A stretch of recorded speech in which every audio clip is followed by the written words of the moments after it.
Okay, so unit number 3, software cost estimation.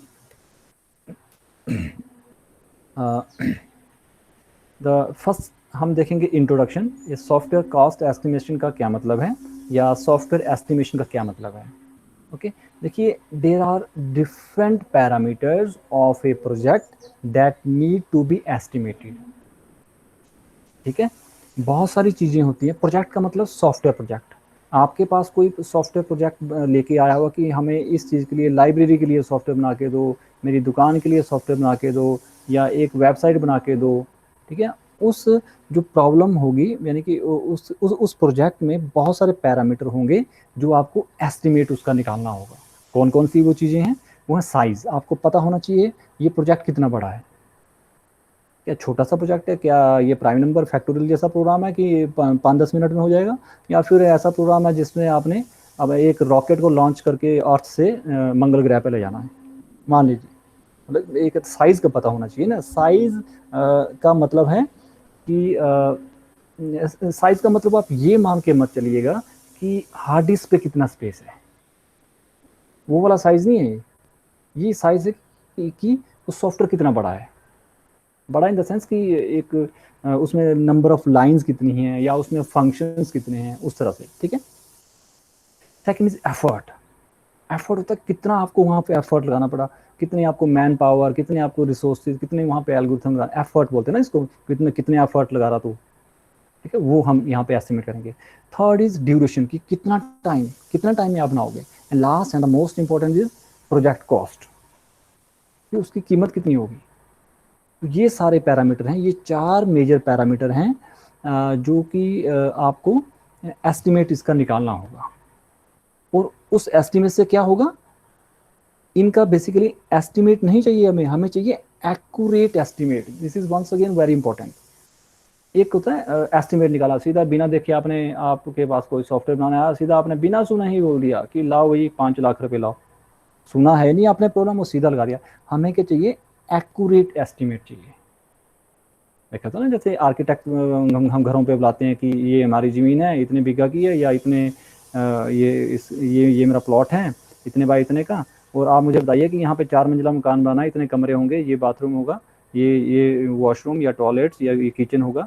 ठीक है, ये चीज़ें होंगी, तो आप बताइए कितना यहाँ पे खर्चा आएगा. तो वो डिज़ाइन बनाएगा, कैलकुलेट करता ना प्रॉपर वो. ठीक है, तो वो एक्यूरेट एस्टिमेट निकाल के देता है, वो ऐसे तुक्के नहीं होते वो. तो वैसा ही सॉफ्टवेयर इंजीनियरिंग में है कि हमें एस्टिमेट नहीं चाहिए, हमें एक्यूरेट एस्टिमेट चाहिए. वो एक्यूरेट एस्टिमेट क्यों जरूरी है? 2 चीज़ों के लिए. एक, quoting project cost to the customer, क्योंकि आपने कस्टमर को बताना भी है, कोट भी करना है अपने उसको कि इतने पैसे लगेंगे. दूसरा, रिसोर्स प्लानिंग एंड शेड्यूलिंग में ये चीज़ हेल्पफुल होती है. अगर तो प्रोजेक्ट छोटा है तब थोड़े से लोग लगाएंगे उसमें हम. अगर प्रोजेक्ट बड़ा है तो हम ज़्यादा लोग लगाएंगे वहाँ पे. वो कितने ज़्यादा कितने कम, ये सारी प्लानिंग में आते हैं. और शेड्यूलिंग चाहिए हमें, यानी कि अगस्त महीने तक ये वाले लोग इस पे काम करेंगे, उसके बाद 1 सितंबर से दिसंबर तक ये वाले लोग इस वाले प्रोजेक्ट में काम करेंगे. मतलब प्रोजेक्ट नहीं कहूँगा, एक डिफरेंट फेज़ पे काम करेंगे फॉर एग्जांपल. वो सारी प्लानिंग, वो सारी शेड्यूलिंग इन एडवांस आपको करनी होती है. तो 2 चीज़ों के लिए एस्टिमेट हमारा एक्यूरेट होना बहुत ज़रूरी है. नंबर 1, कस्टमर को कोट करके आप बताएंगे, कोटिंग करेंगे उसकी कि इतने पैसे लगेंगे. दूसरा, रिसोर्स प्लानिंग और शेड्यूलिंग. ठीक है, अब आगे देखिए. आगे है matrix used for project size estimation. अब प्रोजेक्ट साइज को हमने पकड़ लिया, पहले वाले को. ये देखिए प्रोजेक्ट साइज को, ये था ना पहला पैरामीटर. इसको हम डिटेल में करेंगे. पहला टॉपिक ही आपका बेसिकली वही है, ये तो जस्ट इंट्रोडक्शन थी. ठीक है, प्रोजेक्ट साइज को हम कैसे कैलकुलेट करेंगे, what are the metrics. Metrics क्या हुआ, किस तरह से हम नापेंगे, मेजर करेंगे प्रोजेक्ट के साइज को. ठीक है, वो हम देखेंगे. देखिए इसमें प्रोजेक्ट साइज होता क्या, पहले ये देखो. प्रोजेक्ट साइज की ये डेफिनेशन है. अगर आपको समझ आती है इट्स ओके, नहीं समझ आती है देन ये आपके लेवल से बाहर होगी बच्चों. मैं आपको एक लाइन में ये समझाने की कोशिश करूँगा, समझ आती है ठीक है, अदरवाइज जस्ट आप इसके बाद जो मैं आपको समझाऊंगा वो आपने समझना. ठीक है, तो project size according to definition, it is a measure of the problem complexity in terms of effort and time required to develop the project. एक सॉफ्टवेयर प्रोजेक्ट को डेवलप करने के लिए कितने एफर्ट आपने लगाए, वो कितना टाइम आपने लगाया, ठीक है, उस प्रोग्राम की, उस प्रॉब्लम कॉम्प्लेक्सिटी को सॉल्व करने के लिए। तो that is called project size basically. अगर नहीं समझ आ रहा है जस्ट आप याद रखिए। आगे ये देखिए कि प्रोजेक्ट साइज को हम मेजर कैसे करते हैं, how to estimate project size. ठीक है, प्रोजेक्ट का मतलब है सॉफ्टवेयर प्रोजेक्ट। दो तरीके हैं, ये दोनों आपके सिलेबस में हैं, यहीं से आपका टॉपिक शुरू हो रहा है मेन, यहाँ से। Two popular metrics for project size estimation are. Metrics का मतलब ये नहीं कि मैट्रिक करके आए आप, वो वाली मैट्रिक नहीं है ये हुई कि वो क्या तरीके हैं जिससे हम प्रोजेक्ट साइज को एस्टिमेट निकालेंगे। तरीके कहेंगे या फिर मैट्रिक्स का एग्जैक्टली मुझे अभी इसका वो यूनिट्स मान के चल सकते हैं आप। जैसे लेंथ होती है ना मीटर में, किलोमीटर में, वैसे ही प्रोजेक्ट साइज किस में होगा, यूनिट्स मान के चलिए, चल पड़ेगा इसमें। ठीक है, डिप्लोमा लेवल पे ये अंडरस्टैंडिंग आपको इतनी कर रखेंगे आपकी। मैट्रिक्स का मतलब है यूनिट्स। ठीक है, प्रोजेक्ट की क्या यूनिट होगी। तो दो तरीके हैं, दोनों आपके सिलेबस में। First is called LOC metric, line of code. Second is function point metric. पहला देखिए, this is very very very simple. Line of code, आपने एक पाइथन का प्रोग्राम बनाया, या मैंने आपको एक पाइथन का प्रोग्राम बनाने को दिया 30 के 30 बच्चों को। ठीक है, जैसे हम लास्ट सेमेस्टर किया था हमने, प्रोग्राम था मान लीजिए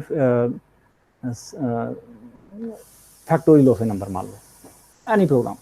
तो सभी ने वो प्रोग्राम डेवलप करना शुरू किया। ओके, तो उसमें नंबर ऑफ लाइंस, जब वो प्रोग्राम पूरा बन गया, नंबर ऑफ लाइन कितनी लिखी आपने, 10 लिखी, 12 लिखी, कईयों ने 8 में कर दिया, कईयों ने 8 से ज़्यादा में कर लिया, तो उसको हम काउंट करेंगे। तो ये कहता है जिसमें नंबर ऑफ लाइन ज़्यादा है वो प्रोजेक्ट साइज बड़ा है, जिसमें नंबर ऑफ लाइन कम है वो सॉफ्टवेयर आपका छोटा है। ये बात आपको समझनी है पहले, दिस इज वेरी सिंपल। ठीक, तो पहले आप ये देखिए कि प्रोजेक्ट साइज एस्टिमेशन मैट्रिक्स, दो तरह से हम इसकी मैट्रिक्स को कैटेगराइज करते हैं। ठीक है, LOC metric and function point metric. तो पहली हम करेंगे आज हमारा टारगेट है एलओसी मैट्रिक पे। ठीक है, तो ये देखिए क्या होती है line of code, full form याद रखिए, लाइन ऑफ कोड मैट्रिक क्या होती है ये। पहली बात, it is the simplest and popular metric available, जो क्या काम करती है, to measure project size. Project size को मेजर करने की बहुत ही साधारण, बहुत ही सिंपल और बहुत ही पॉपुलर मैट्रिक है ये, पहली बात। दूसरा, this metric measures the size of the project. Target क्या हमारा, हेडिंग क्या था हमारा, प्रोजेक्ट साइज आपने निकालना है कि सॉफ्टवेयर कितना बड़ा है, वो हमने निकालना है। ठीक है, तो साइज ऑफ ए मैट्रिक ये निकालेगी कैसे, by counting the number of lines. बस, नंबर ऑफ लाइन कितनी लिखी है आपने सॉफ्टवेयर में, उस प्रोग्राम में, in the developed program. Program जब डेवलप हो चुका है फिर आपने नंबर ऑफ लाइन को काउंट करना है। 10 भी हो सकती है, जैसे आपने छोटे छोटे जो प्रोग्राम बनाए हैं, 15 भी हो सकती है, जैसे आपको मैंने सभी को प्रोग्राम दिया, कईयों ने 8 लाइन में कर दिया, कईयों ने 12 लाइन में कर दिया। तो अलग अलग प्रोग्रामर अलग अलग ढंग से उसको कर सकता है। ओके, यही इसमें बेसिकली प्रॉब्लम भी आती है, वो हम लेटर लास्ट में देखेंगे। द कमेंट लाइन, नेचुरली जो कमेंट लाइन होगी दैट शुड बी इग्नोर्ड। उनको इग्नोर करना होगा ना, कई बार क्या होता है कमेंट्स ही कमेंट्स आपने लिखे हैं वो थोड़ी काउंट होंगे। Comments are ignored while counting the lines. Next, हाँ, this is most important line, जो तभी मैंने ये पैराग्राफ से हट के लिखी हुई है कि एलओसी मैट्रिक जो होगा प्रोग्रामिंग लैंग्वेज डिपेंडेंट होगा, डिपेंड करने वाला होगा एलओसी मैट्रिक किसके ऊपर, कि किस प्रोग्रामिंग लैंग्वेज में आप सॉफ्टवेयर को डेवलप कर रहे हैं। एक प्रोग्राम है वो आपने पाइथन में बनाया, वही प्रोग्राम वही उसी प्रॉब्लम को सॉल्व करने के लिए आपने सी में बनाया, C++ में बनाया, जावा में बनाया, तो नंबर ऑफ लाइन अलग अलग होंगी। तो इसलिए क्या कहा गया है, एलओसी मैट्रिक जो होगा वो प्रोग्रामिंग लैंग्वेज के डिपेंडेंट होगा, उसके ऊपर डिपेंड करेगा। ठीक है, ये बहुत इंपॉर्टेंट लाइन है। नेक्स्ट, अच्छा, अब हमने डिटरमाइन करनी है लाइन ऑफ कोड कि आपके प्रोग्राम में कितनी लाइंस हैं। तो अब हम वो कब मेज़र करेंगे। एक तो है तरीका कि जब प्रोग्राम पूरा डेवलप हो जाए तब आप मेज़र करो, एक्चुअली सही मायने में वही तरीका है। ऐसा थोड़ी कि आप प्रोग्राम बना भी रहे हो, आपने बोल दिया लिखते लिखते सर 5 लाइनें होगी, फिर अगली लाइन लिख दी, नहीं नहीं सर 6 लाइनें होगी, नहीं नहीं सर 10 लाइनें होगी, ऐसा थोड़ी होता। जब प्रोग्राम आपने बना दिया फिर आप नंबर ऑफ लाइन्स को काउंट करोगे, ठीक है। तो डिटरमाइनिंग द एलओसी काउंट जो आप करोगे, line of code number of lines को काउंट करोगे at the end of the project, जब प्रोजेक्ट खत्म हो गया, इज वेरी सिंपल। क्यों? क्योंकि प्रोजेक्ट बन चुका है, अब नंबर ऑफ लाइन चेंज नहीं होगी, वो फिक्स है, उनको काउंट करो जल्दी से, 1 2 3 4 5 6 7 8, ठीक है। But accurate LOC count at the beginning of a project is very difficult task। आपके पास कोई सॉफ्टवेयर बनाने आया हुआ है, ठीक है, और आपने वो प्रॉब्लम उसकी सुनी और आपने बिना कुछ किए कह दिया कि ये जी 10,000 लाइनें होंगी इसमें, ऐसा थोड़ी होता। यानी डिफिकल्ट टास्क है ना ये, कि आपने अभी प्रोग्राम बनाया नहीं है फुली और आप इन एडवांस में बोल रहे हो कि 10,000 लाइनें होंगी। सो वही यहाँ पे लिखा गया है कि एलओसी काउंट जो होगा and of the project is very simple, वो तो बड़ा आसान है, लेकिन LOC count eight the beginning of a project is very difficult task. अभी प्रोजेक्ट शुरू ही नहीं हुआ है, आपने एडवांस में बोल दिया कि जी 9,999 लाइन्स होंगी इसमें। अब कस्टमर परेशान हो गया, यार इतनी इतनी इतनी ये एक्यूरेसी से कैसे बोल दिया कि इतनी ही लाइन्स होगी, और एक लाइन ज़्यादा होगी तो, एक लाइन कम होगी तो, मतलब जस्ट तुक्का ही होगा ना एक तरह से, तो एक्यूरेट नहीं होगा वो। तो and it is very difficult task to count the accurate LOC count at the beginning of the project। Okay, आगे देखिए। अच्छा, अगर आपको काउंट करना ही पड़ा eight the beginning of the project कि कितनी लाइंस आपकी बनेगी, तो ऐसे तुक्का थोड़ी मारोगे आप। आपने सुना अच्छा लाइब्रेरी का सॉफ्टवेयर बनाना है, ये जी 1 लाख लाइनें बनेंगी, ठीक है। ये जैसे ठेकेदार के पास आते हैं ना कि जी मैंने 4 मंजिला घर बनाना है, तो ठेकेदार ने बोला ये जी 10,000 ईंटें लगेंगी बस, ना 10,000 से एक ज़्यादा ना एक कम, ऐसा थोड़ी होता। एक डायमेंशन होगी आपके पास कि इतने बाई इतने के कमरे होंगे, इतने कमरे होंगे, बाथरूम होंगी, दीवारें होंगी, तब जाके वो मतलब एक सिस्टमेटिक गैस करेगा ना वो। तो वही यहाँ पे कहा है कि one can estimate LOC count eight the beginning of a project by a systematic gas. Gas तो करना ही है, लेकिन वो सिस्टमेटिक होगी, वो ऐसे तुक्का नहीं होगा बिल्कुल भी, सिस्टमेटिक एक तरीका होगा उस गैस का करने का भी, ठीक। अच्छा, इस सिस्टमेटिक गैस में करते क्या है, in a systematic guess the project manager may divide the problem into modules. जो आपको प्रॉब्लम सुनने में मिली है कि इसका आपने सॉफ्टवेयर बना है, तो बीइंग अ प्रोजेक्ट मैनेजर आप क्या करोगे, उसको छोटे छोटे मॉड्यूल में डिवाइड करोगे और एक मॉड्यूल को पकड़ के उसके सब मॉड्यूल में उसको डिवाइड करोगे। इस तरह से डिवाइड करते जाओगे until the LOC of the smallest module में बी प्रिडिक्टेड इजीली। इसमें क्या है कि एक सिस्टमेटिक गैस में हम क्या करेंगे, यानी कि बीइंग अगर हम प्रोजेक्ट मैनेजर, हम क्या करेंगे, हम प्रॉब्लम को डिवाइड करेंगे बहुत सारे मॉड्यूल्स में, और एक मॉड्यूल को पकड़ेंगे और उसको और सब मॉड्यूल में डिवाइड करेंगे, और एक सब मॉड्यूल को पकड़ के उसको और सब मॉड्यूल में डिवाइड करते रहेंगे। ऐसे डिवाइड करते करते करते करते एक ऐसे स्मॉलेस्ट पार्ट पे, एक स्मॉलेस्ट मॉड्यूल पे हम आ जाएंगे जिसको हम इजीली प्रिडिक्ट कर सकते हैं, ठीक है। और इसमें अगर इस तरह के प्रोजेक्ट में अगर आपके पास कोई पास्ट एक्सपीरियंस है, पहले भी आपने इससे मिलता जुलता कोई सॉफ्टवेयर बनाया है, तब तो वो बड़ा इजी हो जाएगा आपको गैस करना। समझे आप? मान लीजिए आपने लाइब्रेरी का सॉफ्टवेयर पहले भी बनाया हुआ है किसी कंपनी के, किसी स्कूल के लिए मान लीजिए, और एक और आ रहे हैं आपके पास कि इस लाइब्रेरी का सॉफ्टवेयर हमने बना के दो, तो थोड़ा सा आपको प्रीवियस जो एक्सपीरियंस है, पास्ट जो आपका एक्सपीरियंस है, वो बहुत ही हेल्पफुल होगा यहाँ पे गैस लगाने के लिए, सिस्टमेटिक गैस के लिए, ठीक है। और जब ये छोटे छोटे मॉड्यूल जो यहाँ पे एक प्रॉब्लम को मॉड्यूल में डिवाइड किया और एक मॉड्यूल को सब मॉड्यूल में डिवाइड किया, और ऐसे डिवाइड करते रहे जब तक हम एक ऐसे छोटे मॉड्यूल तक ना पहुँच जाएं जिसको हम प्रिडिक्ट ईजिली कर सकते हैं, उसके बाद उसकी जो गैस लगाएंगे उन सभी को हम ऐड करेंगे। जितने भी छोटे छोटे छोटे छोटे जो सब मॉड्यूल थे जो आपने उनको प्रिडिक्ट कर लिया था कि ये 10 लाइनों में बनता है, ये 15 लाइन में बनता है, ऐसे काउंट करते करते उनको ऐड किया सभी को, फिर जाके आप एस्टिमेट निकाल पाओगे for all for the entire total project size आप तभी निकाल पाओगे, ठीक है। तो ये है आपका कि आप सिस्टमेटिक गैस पे चल के एलओसी काउंट कैसे निकालोगे eight the beginning of the project. And पे तो बहुत ईजी था, जैसे मैंने आपको बताया, end of a project is very simple, क्यों? क्योंकि प्रोग्राम सामने आपके, आप लाइनें काउंट करो उसमें कितनी है, 1 line, 2 line, 3 line, 4 line, 5 line, 10 line, हो गई खत्म। लेकिन जब बिगिनिंग में, जब प्रोग्राम बना ही नहीं है, तब आपने कैसे निकालनी नंबर ऑफ लाइन? उसके लिए क्या है, सिस्टेमेटिक गैस। इस सिस्टेमेटिक गैस में क्या होता है, प्रोजेक्ट मैनेजर प्रॉब्लम को छोटे छोटे मॉड्यूल में डिवाइड करेगा, फिर एक मॉड्यूल को सब मॉड्यूल में डिवाइड करेगा, and so on until the LOC count for the smallest module may be predicted easily. और इसमें मैंने आपको बताया, पास्ट एक्सपीरियंस अगर आपके पास इस तरह के मॉड्यूल को डेवलप करने का है तो that will be very very helpful.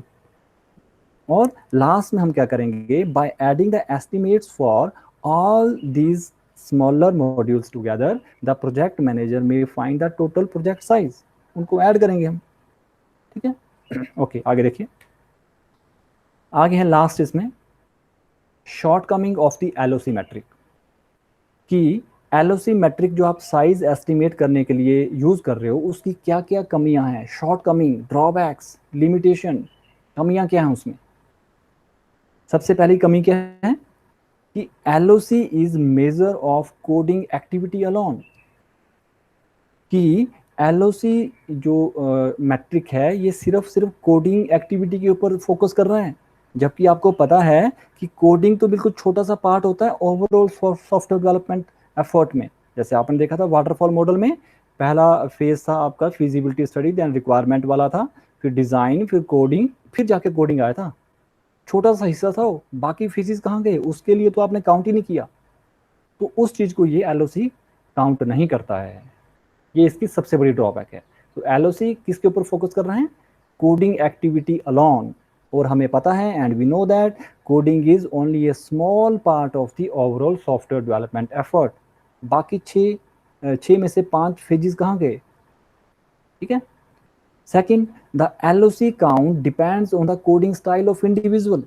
जैसे मैंने आपको कहा, पूरी क्लास को मैंने एक फैक्टोरियल ऑफ ए नंबर बनाने के लिए दे दिया, तो मान लीजिए अलका ने 10 लाइन में कर दिया, मान लीजिए अनिल ने उसे 15 लाइन में कर लिया, या पलक ने उसको 6 लाइन में कर दिया। तो इंडिविजुअल प्रोग्रामर से ये कोडिंग स्टाइल्स में ये जो वेरी कर सकता है। जैसे आपने प्रिंट स्टेटमेंट वहाँ पे ज़्यादा लगा दी, एक ने एक में ही कर दी प्रिंट स्टेटमेंट।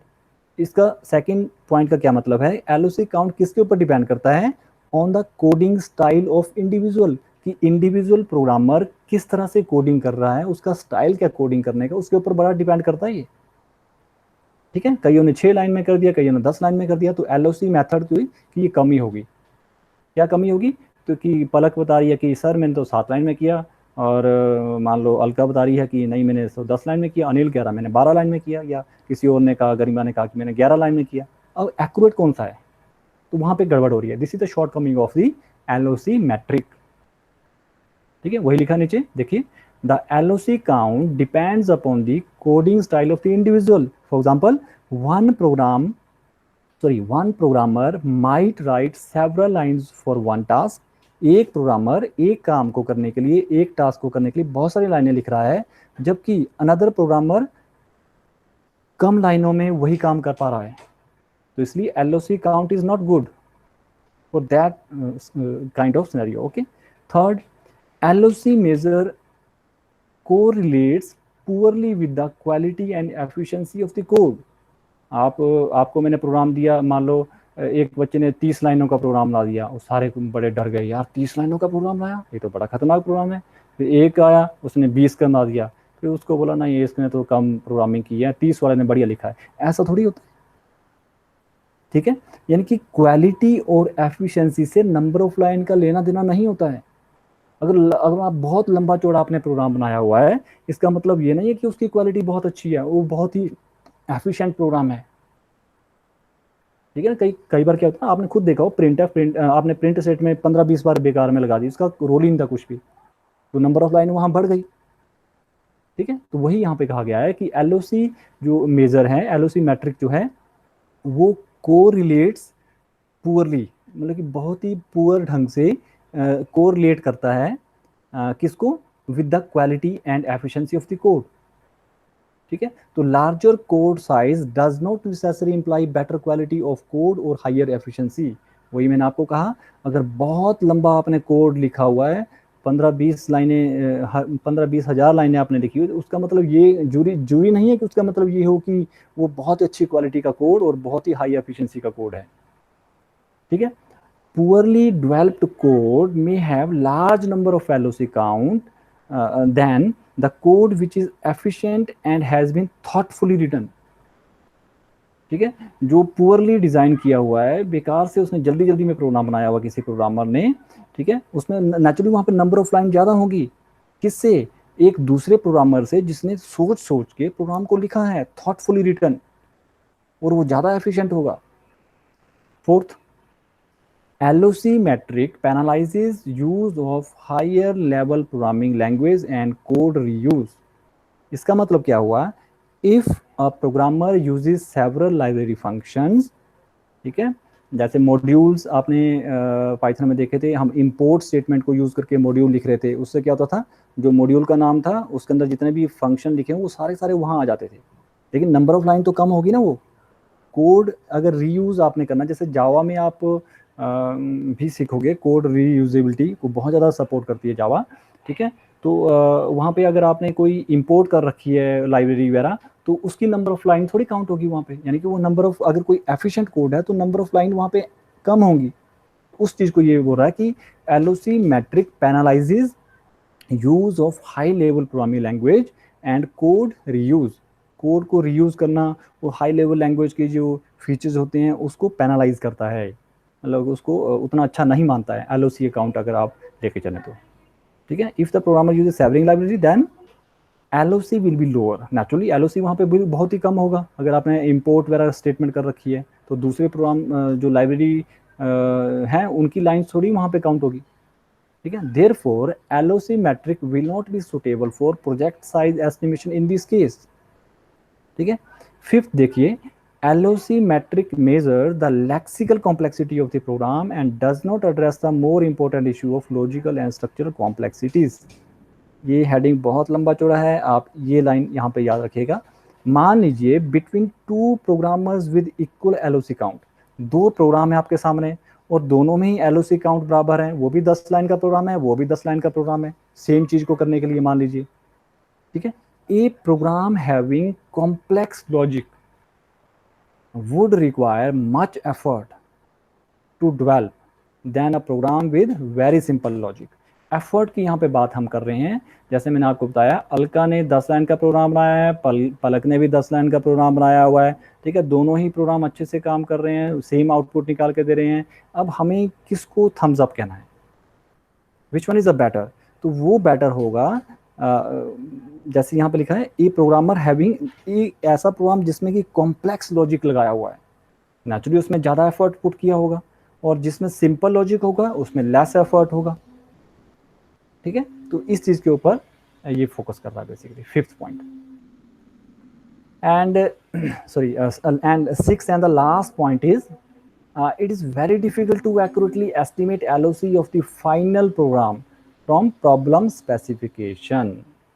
ये सबसे बड़ी प्रॉब्लम है LOC काउंट में कि क्या, eight the project initiation time, जब आपका प्रोजेक्ट शुरू ही हुआ फिर आपने LOC बतानी है, वो कैसे बताओगे?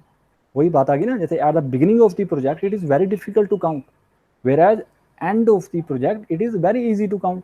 एंड में क्यों है आपको काउंट करना इजी? क्योंकि प्रोग्राम आपके सामने पड़ा पूरा का पूरा, आप बस उस फाइल को खोलो और उसमें नंबर ऑफ लाइन को काउंट करो, हो गया। लेकिन at the project initiation time, initiation हुआ स्टार्ट में, it is very difficult task to accurately estimate the LOC count of the final software.